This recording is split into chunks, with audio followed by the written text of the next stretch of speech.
शैव दर्शन के अनुसार शिव तत्व, जगत प्रपंच और जीव तत्व के विषय में विशद विवेचन तथा शिव से जीव और जगत की अभिन्नता का प्रतिपादन। तदनंतर उत्तम श्रेष्ठ पद्धति का वर्णन करके सृष्टि, स्थिति और संहार सबको शक्तिमान शिव की लीला बतलाते हुए वामदेव जी के पूछने पर स्कंद ने कहा, मुने, कर्मास्तित तत्व से लेकर जो विस्तृत शास्त्रवाद है, अर्थात कर्म सत्ता के प्रतिपादक कर्म फलवाद से आरंभ करके शास्त्रों में जो विविध विषयों का विशद विवेचन है, वो ज्ञान प्रदान करने वाला है। अतः ज्ञानवान पुरुष को विवेक पूर्वक इसका श्रवण करना चाहिए। तुमने जिन शिष्यों को उपदेश दिया है, उनमें से कौन तुम्हारे समान है? वे अधम शिष्य आज भी अन्याय शास्त्रों में भटक रहे हैं, अनिश्वरवादी दर्शनों के चक्कर में पड़कर मोहित हो रहे हैं। 6 मुनियों ने उन्हें शाप दे रखा है, क्योंकि पहले वे शिव की निंदा किया करते थे। अतः उनकी बातें नहीं सुननी चाहिए, क्योंकि वे अनर्थवादी शिव शास्त्र के विपरीत बात करने वाले हैं। यहाँ 5 अवयवों से युक्त अनुमान के प्रयोग के लिए भी अवकाश ही है। उत्तम व्रत का पालन करने वाले वामदेव जैसे धूम का दर्शन होने से लोग अनुमान द्वारा पर्वत पर अग्नि की सत्ता का प्रतिपादन करते हैं, उसी प्रकार इस प्रत्यक्ष प्रपंच के दर्शन रूप हेतु का अवलंबन करके परमेश्वर परमात्मा को जाना जा सकता है, इसमें संशय नहीं है। ये विश्व स्त्री पुरुष रूप है, ऐसा प्रत्यक्ष ही देखा जाता है। 6 कोश रूप जो शरीर है, उसमें आदि के 3 माता के अंश से उत्पन्न हुए हैं और अंतिम 3 पिता के अंश से। ये श्रुति का कथन है। इस प्रकार सभी शरीरों में स्त्री पुरुष भाव का जानने वाले लोग हैं। मुने, विद्वानों ने परमात्मा में भी स्त्री पुरुष भाव को जाना है। श्रुति कहती है, परब्रह्म परमात्मा सत, चित और आनंद रूप है। असत प्रपंच को निवृत्त करने वाला शब्द ही सद्रूप कहा जाता है। चित शब्द से जड़ जगत की निवृत्ति की जाती है। यद्यपि सत शब्द तीनों लिंगों में विद्यमान है, तथापि यहाँ परब्रह्म परमात्मा के अर्थ में पुल्लिंग सत शब्द को ही ग्रहण करना चाहिए। वो सत शब्द प्रकाश का वाचक है। सन प्रकाशः, सन शब्द स्पष्ट रूप से प्रकाश का वाचक है। परमात्मा में जो सत्ता या प्रकाश रूपता है, वो उसके पुरुष भावों को सूचित करती है। ज्ञान शब्द का पर्यायवाची जो चित शब्द है, वो स्त्रीलिंग है, अर्थात परमात्मा में चिद्रूपता उसके स्त्री भाव को सूचित करती है। प्रकाश और चित ये दोनों जगत के कारण भाव को प्राप्त हुए हैं। इसी प्रकार सच्चिदात्मा परमेश्वर भी जब जगत के कारण भाव को प्राप्त होते हैं, तब उन्हें एकमात्र परमात्मा में ही शिव भाव और शक्ति भाव का भेद किया जाता है। जब तेल और बत्ती में मलिनता होती है, तब उसके प्रकाश में भी मलिनता आ जाती है। चिता की आग आदि में अशिवता और मलिनता स्पष्ट देखी जाती है। अतः मलिनता आदि आरोपित वस्तु है। उसका निवर्तक होने के कारण परमात्मा के शिवत्व का ही श्रुति के द्वारा प्रतिपादन किया गया है। जीव के आश्रित जो चित्शक्ति है, वो सदा दुर्बल होती है। उसकी निवृत्ति के लिए ही परमात्मा में सार्वकालिक सर्वशक्तिमता विद्यमान है। ईश्वर बलवान है, शक्तिमान है, ये व्यवहार देखा जाता है। महामुने वामदेव, लोक और वेद में सदा ही परमात्मा की शिव रूपता और शक्ति रूपता का साक्षात्कार कराया गया है। शिव और शक्ति के संयोग से निरंतर आनंद प्रकट रहता है। अतः मुने, उस आनंद को प्राप्त करने के उद्देश्य से ही पाप रहित मुनि शिव में मन लगाकर निरामय शिव, परम कल्याण एवं परमानंद को प्राप्त हुए हैं। उपनिषदों में शिव और शक्ति को ही सर्वात्मा एवं ब्रह्म कहा गया है। ब्रह्म शब्द से बृहदात्वर्थगत व्यापकता एवं सर्वात्मता का ही प्रतिपादन होता है। शंभु नामक विग्रह में बृहणत्व और बृहत्व, व्यापकता एवं विशालता नित्य विद्यमान है। सद्योजातादि पंच ब्रह्ममय शिव विग्रह में विश्व की प्रतीति ब्रह्म शब्द से ही कही गई है। वामदेव, हंसः पद को उलट देने से सोहम पद बनता है। उसमें प्रणव का प्राकट्य कैसे होता है, ये तुम्हारे स्नेहवश मैं बता रहा हूँ। सावधान होकर सुनो। सोहम पद में से सकार और हकार नामक व्यंजनों को त्याग देने से स्थूल ओम शब्द बच रहता है, जो परमात्मा का वाचक है। तत्वदर्शी मुनि कहते हैं कि उसे महामंत्र रूप जानना चाहिए। उसमें जो सूक्ष्म महामंत्र है, उसका उद्धार मैं तुम्हें बता रहा हूँ। हंसः पद में 3 अक्षर हैं, ह, अ, स। इन तीनों में जो अ है वो 15वें अनुस्वार और 16वें विसर्ग के साथ है।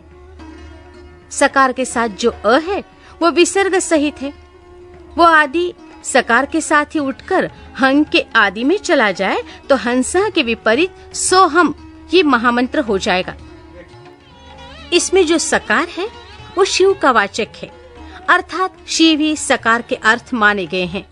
शक्यात्मक शिव ही इस महामंत्र के वाच्यार्थ हैं, ये विद्वानों का निर्णय है।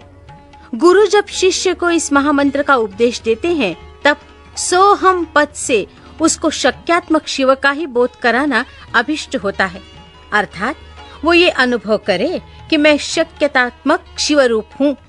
इस प्रकार जब ये महामंत्र जीव परक होता है, अर्थात जीव की शिव रूपता का बोध कराता है, तब पशु जीव अपने को शक्यात्मक एवं शिव का अंश जानकर शिव के साथ अपनी एकता सिद्ध हो जाने से शिव की समता का भागी हो जाता है। अब श्रुति के प्रज्ञान ब्रह्म इस वाक्य में जो प्रज्ञानम पद आया है उसके अर्थ को दिखाया जा रहा है। प्रज्ञान शब्द चैतन्य का पर्याय है, इसमें संशय नहीं है। मुने शिव सूत्र में ये कहा गया है कि चैतन्यम आत्मा, अर्थात आत्मा ब्रह्म या परमात्मा चैतन्य रूप है। चैतन्य शब्द से ये सूचित होता है कि जिसमें विश्व का संपूर्ण ज्ञान तथा स्वतंत्रता पूर्वक जगत के निर्माण की क्रिया स्वभावतः विद्यमान है, उसी को आत्मा या परमात्मा कहा गया है। इस प्रकार मैंने यहाँ शिव सूत्रों की व्याख्या ही की है। ज्ञान बंधा ये दूसरा शिव सूत्र है। इसमें पशु वर्ग जीव समुदाय का लक्षण बताया गया है। इस सूत्र में आदि पद ज्ञानम के द्वारा किंचिन मात्र ज्ञान और क्रिया का होना ही जीव का लक्षण कहा गया है। ये ज्ञान और क्रिया पराशक्ति का प्रथम स्पंदन है। कृष्ण यजुर्वेद की श्वेताश्वतर शाखा का अध्ययन करने वाले विद्वानों ने स्वाभाविकी ज्ञान बल क्रिया च इस श्रुति के द्वारा इसी पराशक्ति का प्रसन्नता पूर्वक स्तवन किया है। भगवान शंकर की 3 दृष्टियां मानी गई हैं, ज्ञान, क्रिया और इच्छा रूप। ये तीनों दृष्टियां जीवों के मन में स्थित हो इंद्रिय ज्ञान गोचर देह में प्रवेश करके जीव रूप हो सदा जानती है और करती है।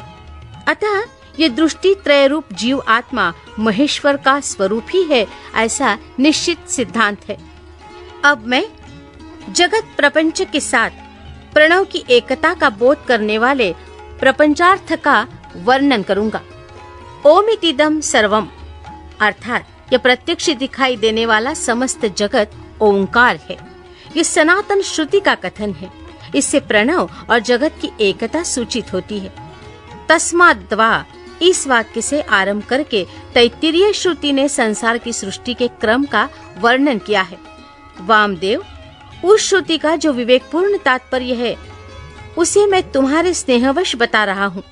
सुनो, शिव शक्ति का संयोग ही परमात्मा है। ये ज्ञानी पुरुषों का निश्चित मत है। शिव की जो पराशक्ति है उससे चित शक्ति प्रकट होती है। चित शक्ति से आनंद शक्ति का प्रादुर्भाव होता है। आनंद शक्ति से इच्छा शक्ति का उद्भव हुआ है। इच्छा शक्ति से ज्ञान शक्ति और ज्ञान शक्ति से 5वीं क्रिया शक्ति प्रकट हुई है। मुने इन्हीं से निवृत्त आदि कलाएं उत्पन्न हुई है। चित शक्ति से नाद और आनंद शक्ति से बिंदु का प्राकट्य बताया गया है। इच्छा शक्ति से मकार प्रकट हुआ है। ज्ञान शक्ति से 5वां स्वर उकार उत्पन्न हुआ है और क्रिया शक्ति से आकार की उत्पत्ति हुई है। मुनीश्वर, इस प्रकार मैंने तुम्हें प्रणव की उत्पत्ति बतलाई है। अब ईशान आदि पंच ब्रह्म की उत्पत्ति का वर्णन सुनो। शिव से ईशान उत्पन्न हुए हैं। ईशान से तत्पुरुष का प्रादुर्भाव हुआ है। तत्पुरुष से अघोर का, अघोर से वामदेव का और वामदेव से सद्योजात का प्राकट्य हुआ है। इस आदि अक्षर प्रणव से ही मूलभूत 5 स्वर और 33 व्यंजन के रूप में 38 अक्षरों का प्रादुर्भाव हुआ है। अब कलाओं की उत्पत्ति का क्रम सुनो। ईशान से शांततीता कला उत्पन्न हुई है, तत्पुरुष से शांति कला, अघोर से विद्या कला, वामदेव से प्रतिष्ठा कला और सद्योजात से निवृत्ति कला की उत्पत्ति हुई है। ईशान से चित्त शक्ति द्वारा मिथुन पंचक की उत्पत्ति होती है, अनुग्रह, तिरोभाव, संहार, स्थिति और सृष्टि। इन 5 कृत्यों का हेतु होने के कारण उसे पंचक कहते हैं। ये बात तत्वदर्शी ज्ञानी मुनियों ने कही है। वाच्य वाचक के संबंध से उनमें मिथुनत्व की प्राप्ति हुई है। कला वर्ण स्वरूप इस पंचक में भूत पंचक की गणना है। मुनि श्रेष्ठ, आकाश आदि के क्रम से इन 5 मिथुनों की उत्पत्ति हुई है। इनमें पहला मिथुन है आकाश, दूसरा मिथुन है वायु, तीसरा अग्नि, चौथा जल और 5वां मिथुन पृथ्वी है। इनमें आकाश से लेकर पृथ्वी तक के भूतों का जैसा स्वरूप बताया गया है उसे सुनो। आकाश में एकमात्र शब्द ही गुण है, वायु में शब्द और स्पर्श 2 गुण है, अग्नि में शब्द, स्पर्श और रूप, इन 3 गुणों की प्रधानता है। जल में शब्द, स्पर्श, रूप और रस, ये 4 गुण माने गए हैं तथा पृथ्वी शब्द, स्पर्श, रूप, रस और गंध, इन 5 गुणों से संपन्न है।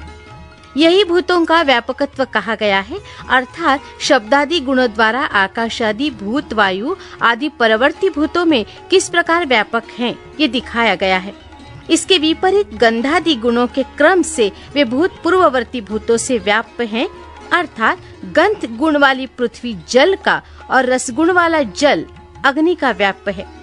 इत्यादि रूप से इनकी व्याप्यता को समझना चाहिए। 5 भूतों का ये विस्तार ही प्रपंच कहलाता है। सर्व समष्टि का जो आत्मा है उसी का नाम विराट है और पृथ्वी तत्व से लेकर क्रमशः शिव तत्व तक जो तत्वों का समुदाय है वही ब्रह्मांड है। वो क्रमशः तत्व समूह में लीन होता हुआ अंततो गत्वा सबके जीवनभूत चैतन्यमय परमेश्वर में ही लय को प्राप्त होता है और सृष्टि काल में फिर शक्ति द्वारा शिव से निकलकर स्थूल प्रपंच के रूप में प्रलय काल पर्यंत सुखपूर्वक स्थित रहता है। अपनी इच्छा से संसार की सृष्टि के लिए उद्यत हुए महेश्वर का जो प्रथम परिस्पंद है उसे शिव तत्व कहते हैं। यही इच्छा शक्ति तत्व है, क्योंकि संपूर्ण कृत्यों में इसी का अनुवर्तन होता है। मुनीश्वर, ज्ञान और क्रिया, इन 2 शक्तियों में जब ज्ञान का आधिक्य हो तब उसे सदा शिव तत्व समझना चाहिए।